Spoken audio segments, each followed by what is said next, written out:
drop 'em. One hook and I'll rock 'em. One more and I'll stop 'em. Call the fighter, I'll off 'em. Op 'em. If he reach, then I'll pop 'em. Street sweeper, I'll wash 'em. Homicide, come and chalk 'em. Drop 'em. One hook and I'll rock 'em. One more and I'll stop 'em. Call the fighter, I'll off 'em. Op 'em. The next topic we're going to discuss on Boxing Bros is Danny Garcia reveals that he struggled with anxiety and depression, and he was battling mental health issues. We're going to talk about that in greater detail, but first, if you haven't seen it already, let's take a look. Showtime, man, you put this on Twitter, so this is public information, so don't try to claim our video, man, because you're the one who put this out to the public. And this is for public use, and we're showing it and giving you your credit for it. Showtime's Twitter. Subscribe to Showtime Boxing. I'm not subscribed. You know what? Now I am. All right, let's listen to what Danny Garcia had to say. Danny, congratulations. There were so many questions coming in to this fight. Moving up in weight, the long layoff, the loss before the layoff, and you've had doubters before, but did you ever doubt yourself? Well, first of all, I want to thank God. I want to thank Showtime, Al Heyman, the Watson family, my father, Angel Garcia, my corner, Team Garcia, and my family at home. I did take a break. You know, I was going through some mental things. I felt a little dark. You know, I went through a little...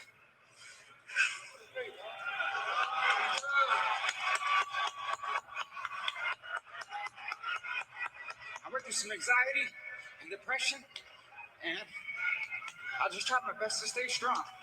That's it. You know, the public rarely sees this in athletes. They only hear about it. Can you describe what that's like while you're going through it and how you attempt to overcome it? I don't know, it was just the pressure of life, the pressure of boxing, being a good dad. It's just letting it out right now. I'm just letting it out because it weighed on me for a year and a half. And I know the only way to get better is to fight and to win. I'm a fighter. This is what I do and I love to do. And I know this is how, if you battle anxiety and depression, you can get over it. This is what I did tonight. I came here and I pulled my heart out. And is it an ongoing process? I still battle some days. I do battle some days. I have some dark days. But I try my best to stay positive. But I feel good now. As you can see, I gave the fans a great show tonight. Thank you for coming out. What about your dad here? He's been such a critical. All right, so we're going to stop it there. That video is Showtime. You know, subscribe, follow Showtime Boxing. Show Dollar Bill, what was your reaction to that? Powerful. I'm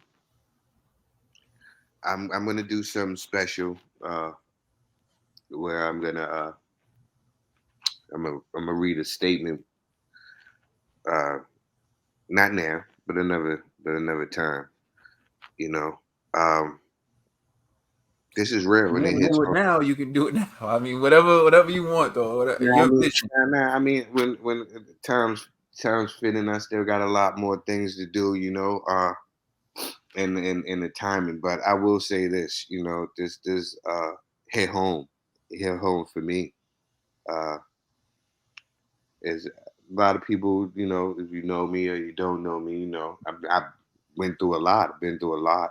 I mentioned it, giving y'all little sneak peeks when we talk about on the show. We dive into our personal lives, and I talk about the bros. I talk about, you know, Caden, you know, coming to me and getting me in the gym. And then the camaraderie of the other brothers coming down and relocating with me to get me back in shape. And I get choked up and emotional thinking about it, you know, thinking about the process of where I was and where I was and where I'm at now. People have no idea how real this mental health stuff is.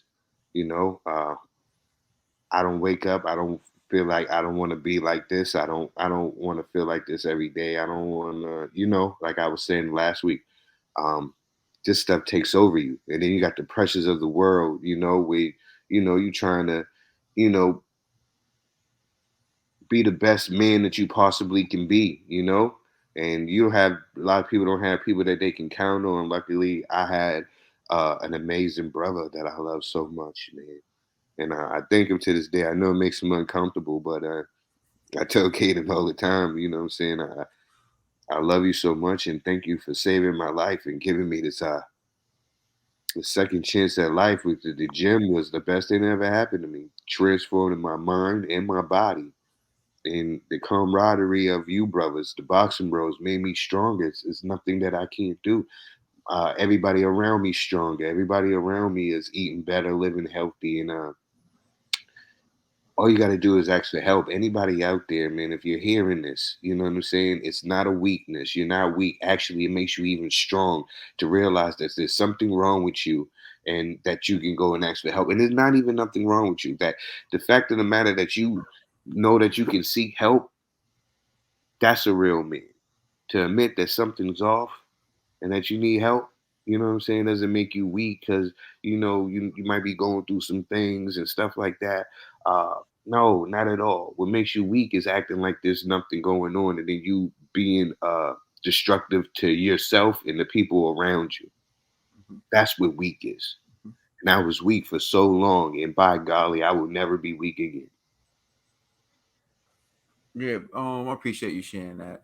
And you said something, bro. It's not this it's not that it makes me uncomfortable. It's how I am. I'm the type of person like I just do out of love and like um you know I also like there are things about like situations because there's moments and them like I'm not gonna get into them where to experience you in those moments and being there and the feelings I had, just making sure that like I'm glad that you listen. I'm glad that you put in the effort. I'm glad that you were willing to try because I feared what would happen if you didn't. You understand what I'm saying?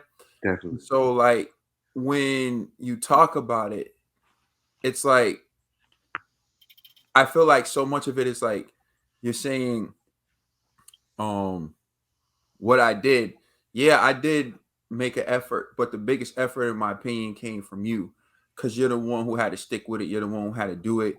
You're the one who had to have the discipline, right? So most of the credit goes to you. Although, like you said, I was there, and so like I said, it's not that I get uncomfortable. I just think there's so many things that go into it, so many memories, and it's just kind of like Yeah, definitely. but yeah, I am grateful and thankful because I mean, like you said, whenever you're ready. But I don't even think the people know because there was like I saw a picture of you like a month ago where you used to be, Mhm. and like I had to do a double take, like, holy yo, and it hurt my heart like to see it because I could just see all like the pain and everything from that picture, you know. And I just remember I had to hit you up like immediately and just tell you how proud I was of you for like all the hard work you did to become who you are right now. So but to me that's like personal stuff like Thank you, my that brother. I don't even really like talking about like on this platform. But um TBE, man, what was your reaction to that? Nah, that was really powerful. And shout out to Danny Garcia for lifting those who are in a going through who are in a dark place right now. And, depression, anxiety, a lot of people go through it, and some people feel like they're in a hole that they can't climb out of. And I applaud Danny for sharing his struggle with the media, with the public, and showing people there's a way out of their problems. There's a way out of their mind because depression is not something physical. It's something that lives in the mind, and a lot of people don't know how to deal with it. So I really that was a touchful moment when he was saying he's a father, and he just didn't know just didn't know how to handle things at the moment. But to see he kept fighting and he came through. That was a really proud moment for him last night, and I feel for him. I really do. Yeah, accountability is tough. Accountability, um, accepting criticism, taking a hard look at yourself. It can be difficult. Like a lot of people don't like to do that. It's like you look at so many things in life. It's easier to just point the finger, place the blame, or even keep it to yourself, right? Someone who's been single and can't find the right partner, and they're in their mid 30s, early 40s, say everyone that they've been with is an ish, or the people they're pursuing is an ish, but they'll never look in the mirror and say, what was it about me that's not having successful relationships, right? Or what is it about me that attracts this type of person? And in life, it's very difficult to take a hard look at yourself and say, I'm the one who needs to change. I'm the one who needs help. It's a very, very difficult thing to do that. And sometimes people don't notice it. Sometimes people don't even realize it. Depression, for example, nobody just knows. There isn't like this gauge that gets hit and you're saying like, yo, I'm depressed. I'm in the middle of a deep depression. There's no obstacle that gets hit. There's no gauge. There's no warning sign that lets people know that. And that's why when we were talking about Adrian Broner and we were talking about Big Baby Miller, although some people will make fun of them and they give you material to make fun of them with, I said, I'm not going to take the bait on this one because I'm going to leave this one alone because I think there may be some depression and some slight mental health things going on there. You have to look at it like this.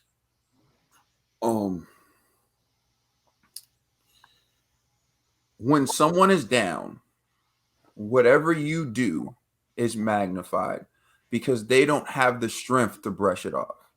So when someone is down and you kick them and you throw dirt on them, that's when people do things like suicide, harm themselves, or even start using drugs, right? So it's not that I'm holier than thou or I'm above anyone. I make fun of people just like the next person, but I'm making fun of someone who I believe is in a position to take the joke, to take the criticism. But when someone is down, they're not in position to hear that and receive that. And I think there comes a time and a place to criticize someone, to joke on someone, to do certain things. And then there's a time and a place to say, you know what, I'm just overall concerned about your well-being. So I'm not saying anything. And I'm just here for you if you need help.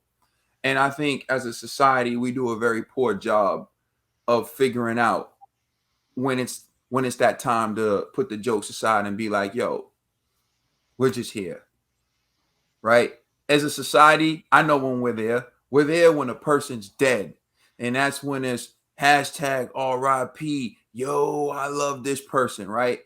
Trills one told me this. Everybody rocks with you when you're dead. Mm-hmm. When you're dead, everybody was rocking with you. Everybody was cool with you when you're dead. But what do they do to keep you alive? You understand?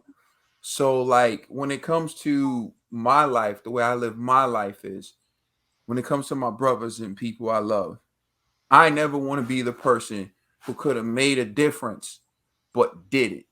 And then later on in life say, oh, but hashtag RIP, hashtag this, hashtag that. People will tell you I've been there. And so that's one certain things like I hear people and like they say stuff, you don't know me, you don't know what I do. You don't know like how I care. When you see us going at each other, we brothers for real. That's what we do. You know what I mean? Like we go at each other, we love each other. That's just what we do. And we get to the next episode. Yeah. Yeah. So Nah, this is what you was just saying, bro. That right there, bro. And that's why I thank you all the time. And that's why I tell you that I love you all the time. Because of that last word that I was saying, those 4 letters right there, TIME, the time. mm-hmm. You took the time. And I will never forget it, bro. And I will never forget none of this stuff. I get overwhelmed with emotion because it's been a long journey and we're still on this journey. Mm-hmm. There's still more fight to go. Yep. But that's why I thank you, bro, for taking the time. The time is the most valuable thing that you can give somebody on this planet Earth. More valuable than money and gold. It's time. And that's what I realized with, how we grew up with losing loved ones with my children. And time is the most valuable commodity in the world. And that's why I appreciate you, my brother, for taking that time, seeing that I was down, and encouraging me to get back up. And that's why I encourage everybody out there. If you see somebody that's down, check up on your people. Mm-hmm. If you love them, check on your people. Like bro was saying, don't wait till it's too late and you saying hashtag my loved one. Making a T-shirt. Making a T-shirt with wings on it. I know what that's about. You know what I'm saying? Instead of doing all that, give the person their flowers while they're here. Help them while they're here. I'm sorry to cut you off, bro, but I No, thought that that's was all good. You know beautiful. what I mean? It is what it is. I'll say this. I'll share something. For me personally, I was depressed, and I didn't even know I was depressed. And for me, it wasn't major. It wasn't like my world crumbled. Things around me were still okay.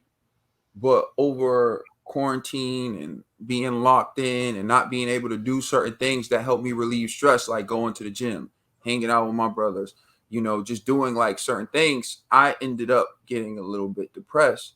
And the way that manifested itself was like in ways I was normally disciplined, I wasn't. So I normally wouldn't eat certain things, wouldn't do certain, but because I'm like, whatever, bring me that ice cream, bring me that this, bring me that. And I end up gaining 40 pounds. Now, it's hard to tell for the average person because you don't see me without, with no shirt on or with no clothes on or anything like that. And it was even hard for me because like I have like a lot of muscle mass and then I'm not really looking at myself all the time. It didn't hit me until I had to put on my suit and I couldn't even get my suit past like my thighs. And I'm like, yo, what the hell happened to the kid? You know what I'm saying? Like, and that's when I had to like sit back and do a review of like my life. And it was like, my life wasn't extremely bad. It wasn't like some monumental crisis or whatever. It's just little things that made me depressed that I didn't even recognize. Little habits. And then that could have spiraled into a greater depression, but it's like, yo, I need to stop this now. you know. And my brother Trill, he was there for me with that as well. Was think we meeting at the field, we working out, we doing whatever. I'm showing him, and that's what it's about. So I'm saying like there are levels to depression is all I'm saying. There's levels to need. Everyone's need isn't going to be dire. But one thing I can tell you is the people who need your support and the people who need your help or people who may be depressed or going through it right now, they're not walking around with a sign. They're not walking around with a sign that says help me. You have to be in tune enough to say to someone, yeah, we just going to the gym today. And despite what they say you're going and make them go. Sometimes that's just all it takes to start something great. Let us know how you feel in the comment section. Please like and subscribe. Check us out on Instagram and Twitter. And please check out our podcast on all major streaming services. If you know somebody that needs some help, get them some help. And if you need some help, ask for some help. You have nothing to be ashamed of. We are the Boxing Bros.